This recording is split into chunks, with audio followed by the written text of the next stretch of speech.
Tonight, I've been tasked with introducing the fossil fuel divestment movement to you and situating us in the climate context for the evening. So some of you will be very familiar with both climate and divestment topics, and I'm always a firm believer that there's more collective learning we can do, so hopefully you'll bear with me if I'm repeating some things. So I wanted to start with a reminder that the most recent IPCC report demonstrates that we have less than 12 years to drastically transform society in order to have a chance at maintaining climate change within 1.5 degrees. We know that even that level of global warming will lead to catastrophic impacts, but those impacts will be borne disproportionately by those in the global south and those who face additional forms of marginalization, whether by class, race, gender, ability.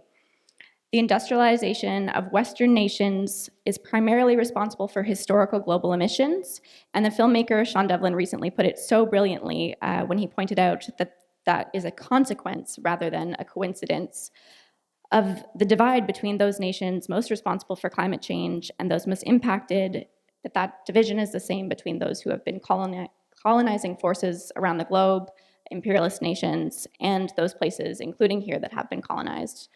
So both globally, we see that disparity between who's most impacted by climate change and those most responsible between nations, but also within nations.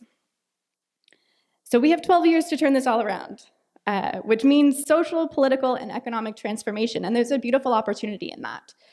So we're going to start by talking about how we can change our approach to the financial industry and how our institutions can change their own approaches to investing.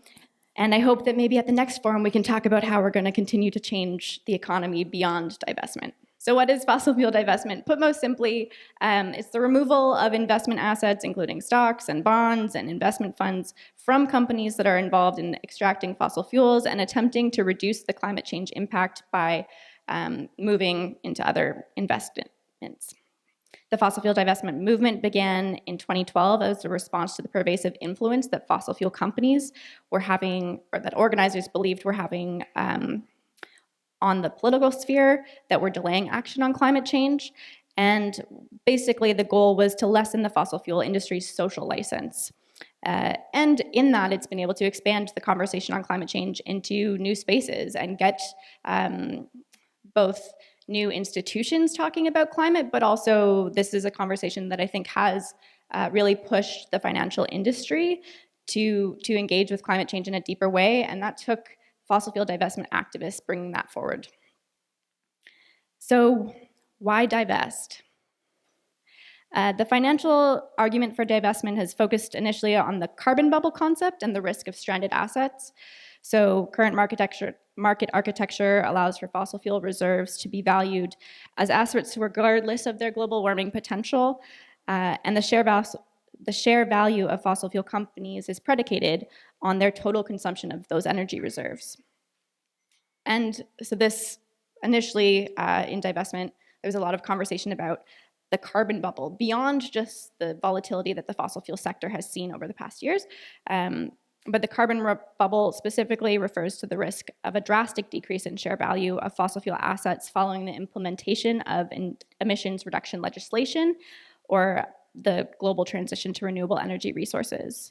And more recent macroeconomic analysis as of 2018, I believe, suggests that even without additional policy measures, the current technology trajectory of alternative energies will strand fossil fuel assets, with US, Russia, and Canada likely facing the greatest asset value loss or asset wealth losses.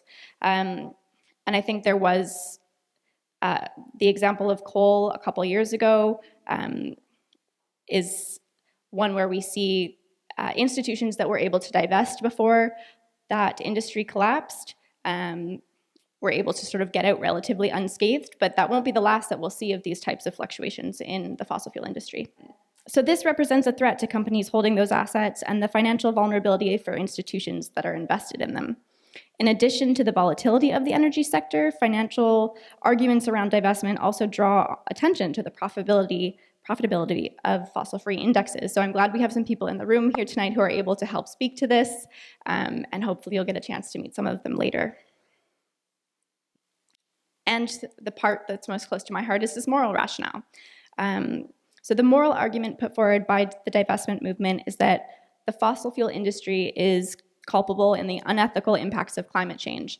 And particularly bad apples, such as Exxon, are culpable for withholding climate change information from the public, funding climate denial, lobbying against effective climate policy change, and for the environmental and social devastation on the sites of fossil fuel extraction. By investing in these types of companies, institutions are complicit in the harm caused by the unethical activity.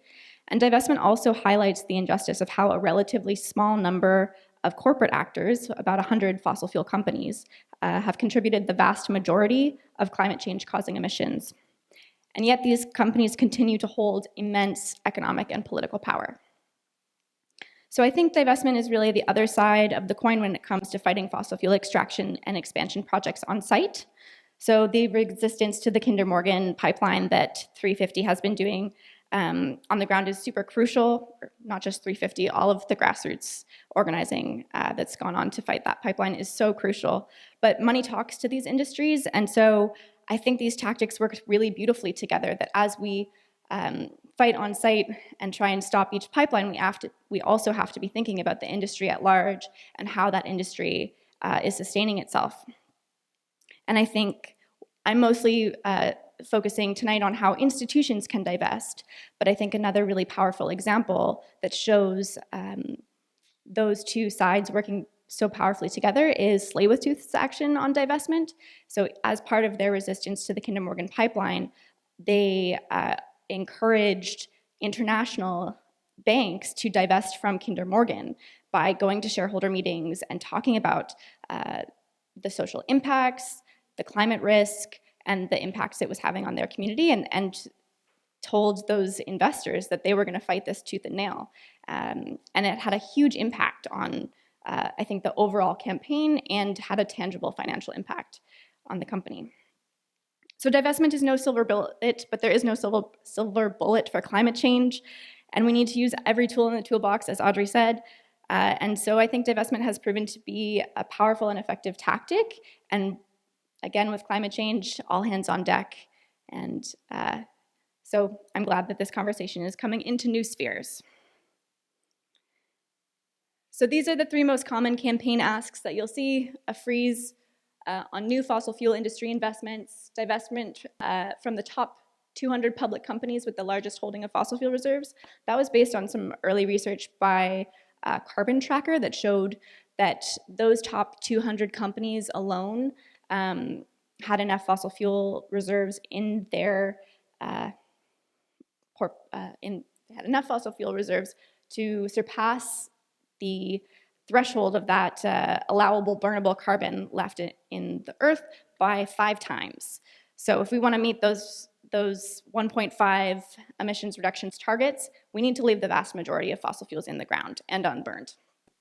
And then the third ask that most campaigns pursue is often an increase in transparency around university investment procedures. I've mostly worked on university divestment campaigns. My apologies that language is in there, but often we find that the barriers to divesting are a lack of transparency, and I think the divestment conversation has prompted a lot of institutions to think more critically in general about how they manage their money. And divestment can look a few different ways. So lots of groups have been able to extend beyond this 200 list to include utilities and pipelines, fossil fuel transport companies, and other extractive or carbon-intensive industries. So that's one approach, but I think there are many. And this is just a screen grab I got today from fossilfree.org, which is a 350-backed site that sort of captures the global image of where the fossil fuel divestment movement is at. And so I think this is pretty impressive. There's now $8.7 trillion worth of assets that have been pledged not to go to fossil fuels. So that's not necessarily the amount of money moved, but that's the total asset value of institutions that have pledged not to invest in fossil fuels. And all of these campaigns have been launched around the world at education and other institutions, and there really has been quite a strong social movement network that has helped catapult divestment in a way that now we're continuing to see the benefits of that social movement work as organizations like the Sunrise Movement in the US build on the fossil fuel divestment movement infrastructure and pursue new political climate goals. And so I wanted to add a few other notable examples. Again, from the same website here, you have entire nations that have divested. The Norwegian Sovereign Wealth Fund is a pretty inspiring early example. You have cities, you have churches, you have foundations. So there's a whole spectrum of institutions that have been able to integrate this perspective and take climate action through their investments. I've pulled some Canadian examples for us today. My work at the David Suzuki Foundation is up on there, we'll hear about the Canadian Medical Association shortly. And one more. Here's a few headlines from different groups that have divested. There's been some effort to make municipal divestment happen, which I'm really excited about. I think the BC GEU example is an incredible one. They've got over $100 million that is fossil fuel free and have gone beyond divestment to include utilities. So their work has been really incredible. And yeah, and lots of exciting things happening in Quebec around divestment as well, which is one of the spaces that the David Suzuki Foundation has been able to work on divestment with the Caisse des Dépôts. So if you have any questions about that, I'm happy to chat with you later. And finally, well, I think that's the end of my slides. But yeah, I wanted to just echo a thank you for all being here today. And I'm really excited about the network that we're hopefully going to be able to build. And so thank you very much.